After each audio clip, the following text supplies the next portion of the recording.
passes there. But I know we're talking about that mindset side of things, that learning before you're doing. We'll see that's what's first base. Mississippi State. First down, throw in the pocket. Swings towards the far side, catching it.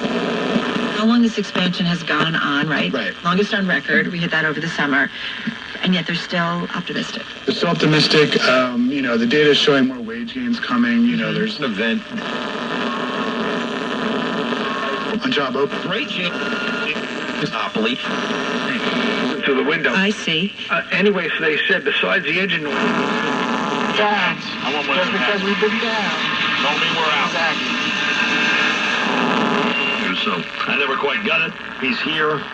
And getting rid of that contract, well, good luck with that. So I think you have to move forward and hope that it works out the best and hope that, he has an MVP kind of season like he did with the Marlins and then carries that over into the postseason as well.